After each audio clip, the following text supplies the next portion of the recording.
Hello and welcome to Are You in the Know, an educational podcast brought to you by the Racine Unified School District in Racine, Wisconsin. Welcome to our first episode. Today, our topic will be the science of reading. I'm your host, Dan Konopasek, and with me today I have Soren Gajewski and Janelle Decker. Hey friends, how are you? Hello. Hi. Before we get into the science of reading, how about both of you just introduce yourself, tell us what you do here in RUSD, and we'll get into our topic right away. Soren, start us off. Yeah, well, I am Soren Gajewski. I am the Chief Academic Officer here in Racine and right now acting superintendent. I've been with this district for 17 years, formerly a principal at Jefferson Lighthouse many years ago when we got the IB program up and running there. And then at Mitchell Middle School, maybe most famously during the time of the big fire. And so I also have children that attend the school district, including one that is about to graduate from our great program at Real. So very happy to be getting this going. It has been a desire of ours to get out a podcast here so we can talk about all the exciting things that are going on and give our listeners a real insight into what's going on in the classrooms at our school. Yeah, that's awesome. We got a lot of amazing things that are happening in our USD, so it's cool to get it out there to everybody. Janelle, who are you? What do you do? Hi.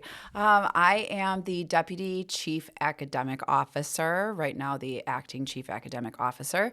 I have worked in a lot of different roles in Racine Unified, probably most relevant to this particular podcast, formerly a reading specialist. And I was an assistant director of curriculum and instruction. And for the past 8 years, I've overseen reading English language arts for the district. So I have a lot to say about this topic. I'm very excited that this is our inaugural topic. Yeah, I'm super excited too, because as a former language arts teacher, I have to say and admit that, of course, I'm interested in this. Of course, I love hearing about this. So I'm excited to share, or not to share, but I'm excited to learn a little bit more about what exactly is the science of reading. Why are we talking about it? Why is it important right now? Janelle, how about I start with you? Just basically, why are we talking about the science of reading? Why is this important right now? I think the reason why this was selected as our first topic is because it is so prevalent right now in the media. A lot of people are hearing things that in the past, the way that we've taught reading, something that was quote unquote called balanced literacy, was doing some harm to our students, and now there's this big push towards what you've mentioned called science of reading. So we're really going to dive into what are the differences? What does that mean? What does that mean for differences that you might see in terms of work coming home or different strategies that teachers would be using in the classroom? But I think, another reason why we're talking about this today is because it's a large part of our strategic plan. So, Soren, can you elaborate a little bit more about the strategic plan? What does that look like? Well, the strategic plan overall highlights key areas in our district that we want to allocate our resources. And so I think it goes without saying that reading is the foundation of education. It is probably the first academic experience that students have in schools. And so we really want to make sure that the foundation that our kids have is very strong.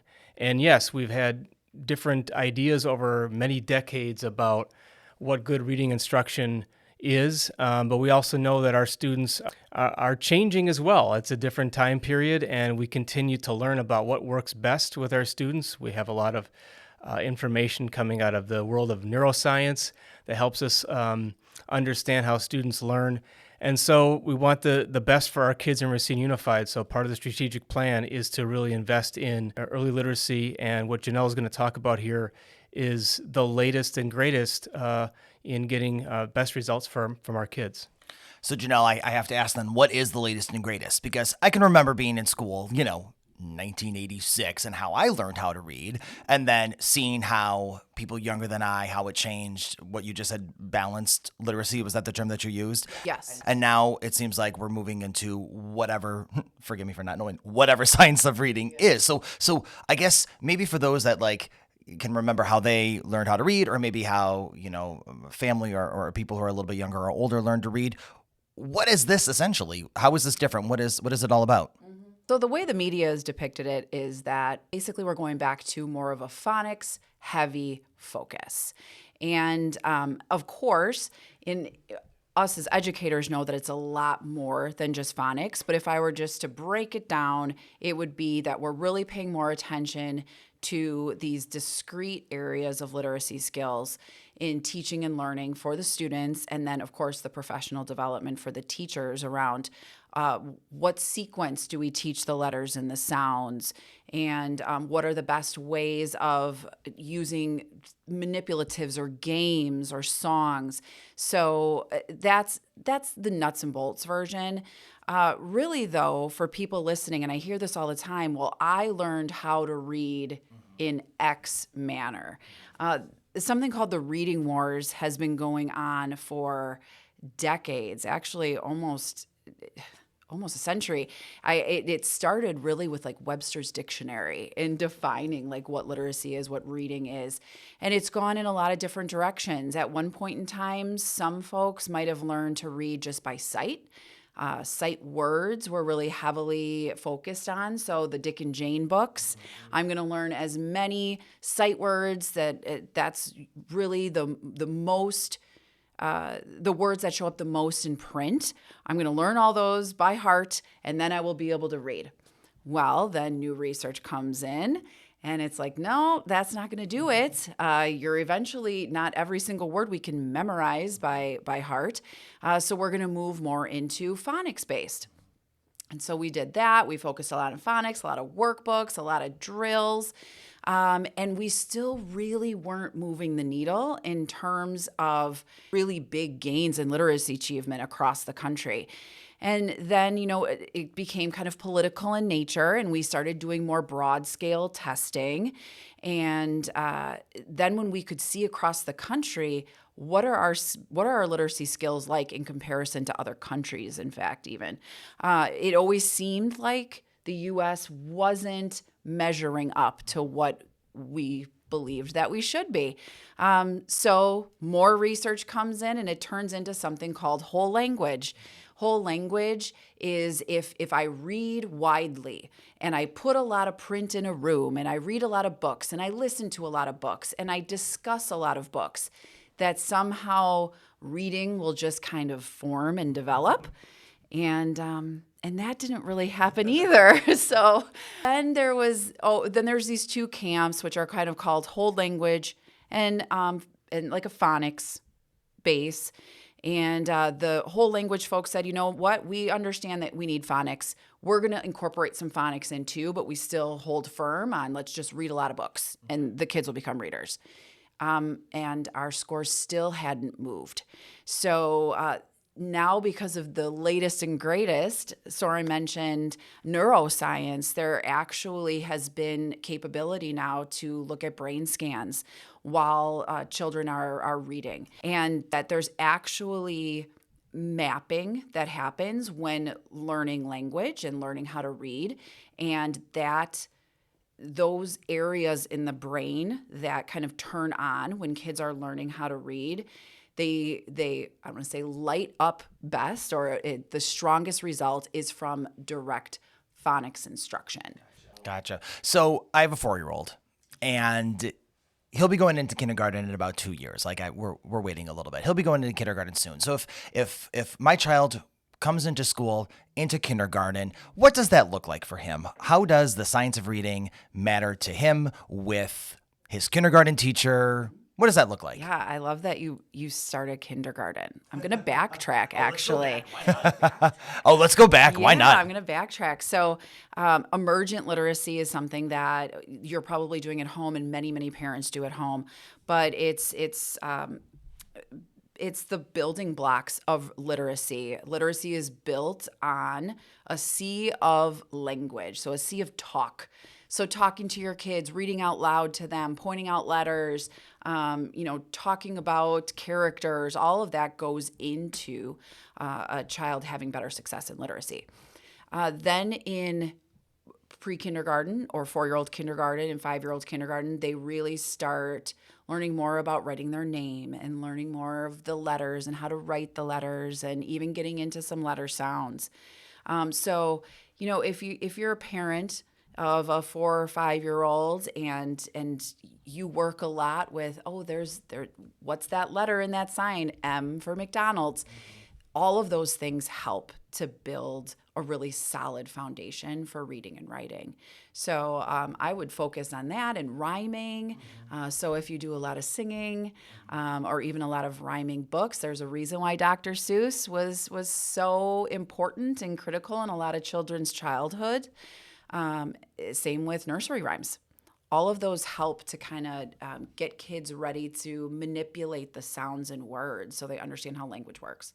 Yeah, it's kind of funny. If my son sees any letters, anything, anywhere, he will say B-E-N, Ben. And I'm like, well, no, it says stop. That's a stop sign. But good try, because he just thinks that everything is his name, B-E-N, Ben. It cracks me up. So how does this matter, I guess, per se, to our community? I think, like we mentioned earlier, reading is the foundation for education. So, I mean, we have a community that is evolving and adapting to the current situation economically, and we need our kids to be prepared for it. That's why we have our North Star and being career and college ready. And so this is just the beginning stages of getting to that point. So again, it's part of our strategy overall is to build that strong foundation and in preparation to get our students prepared for a 2023 economic situation and education that you would get today. So what steps have we done so far to be able to help our students get there, to be able to implement this, for our teachers to start? I shouldn't say start teaching this. As a teacher, you're so knowledgeable and you know what your students need and you help them. But what have we done to kind of start that process? We talked a little bit about research before, and you're right that the teachers know the students that are in their classrooms and they supplement with what the kids need often. But one thing that really stood out in the latest research on literacy is that we need something called systematic and explicit teaching of specific skills.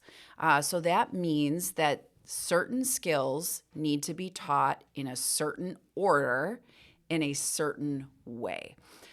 So what comes obviously from something like that necessity is a curriculum. So we did adopt a new curricular resource that is aligned to more structured literacy in the science of reading. So the skills that are foundational for science of reading, phonemic awareness, phonics, fluency. For those of you that don't know, phonemic awareness is it's under a large umbrella called phonological awareness, but specifically phonemic awareness is sounds.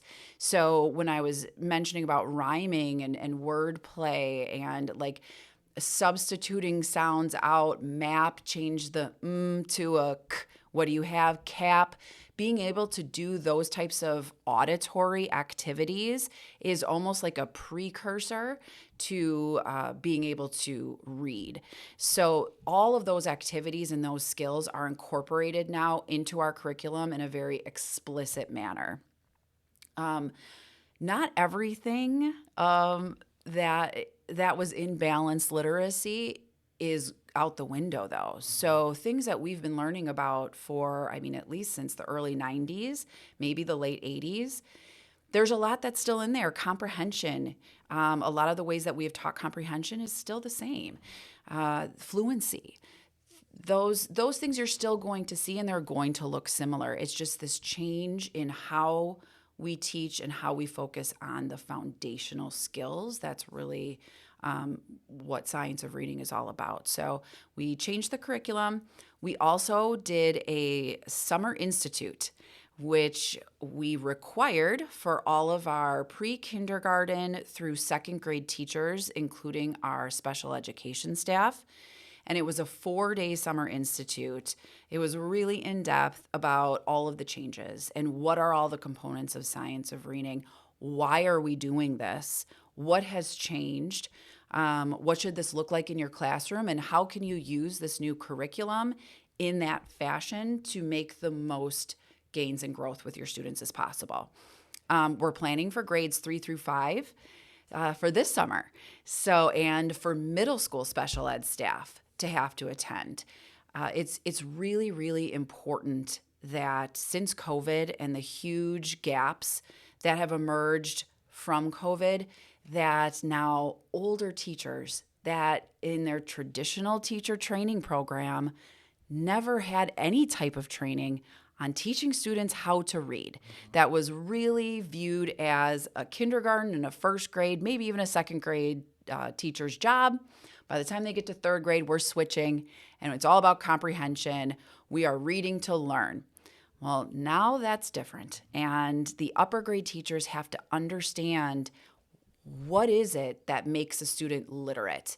And so we're incorporating more of that early literacy teaching for the teachers. So when they identify that in their classroom, they have the toolbox and the skills needed to be able to fill in those gaps that our older kids unfortunately have. So I've seen or heard the term raising readers all around here and there. What is that? What am I, if I'm just, not familiar with that, what is that? So that is a page on our RUSD website, and it's all about helping families help their students in terms of any type of early literacy skills and actually later literacy skills too. So in development of this, we kind of thought, if they're not able to come to some of our parent university nights or a parent night at a school or any of the town halls that we've held here, if they're not able to come to those, what's something that is like a one-stop shop? If they're like, we need something easy to be able to help our students at home. So we created this kind of like hub called Raising Readers. There's a plethora of information on here. One of them is kind of almost like a diagnostic. Like you can look to see around this age, these are the skills that, usually encapsulate the type of work we're doing in the schools. So where is your student? If you see these skills at home while you're reading with them, this is the kind of the level or the stage of literacy that they're in. Then based on that stage, we give pointers, tips, tricks for the families on how to help support and what you should really work on at home. So how could families find that? rusd.org/raising readers. There's also a button for it on the homepage at rusd.org. What closing thoughts do either of you have regarding this topic? Thank you so much. I mean, this is our first episode. We're working the kinks out. Things are happening. It's all good. Maya Angelou said, when you know better, you do better. And so we are very research forward here. We're constantly changing and evolving. We think that kids stay the same, and the way I learned back then, it worked for me, so it should work for my child now. But if we know more, because advancements in science and research and more information comes out, it's our duty to do more and to do better. So the field of education is never stagnant. I'm currently watching some arguing about science of reading now happening. So I'm sure there's going to be a lot unfolding about what was once thought as being very important in science of reading, AKA right now it's the phonemic awareness. And how important is it truly? How should it really be taught? Should it be taught isolated, or should it be taught alongside phonics? So all of these things, more research to come. And we will continue to follow what's best for the children. And our parents should know that we have really a lot of great professional educators in this system. Definitely. And we continue to build their professional capacity. We have teachers that are learning to become reading teachers.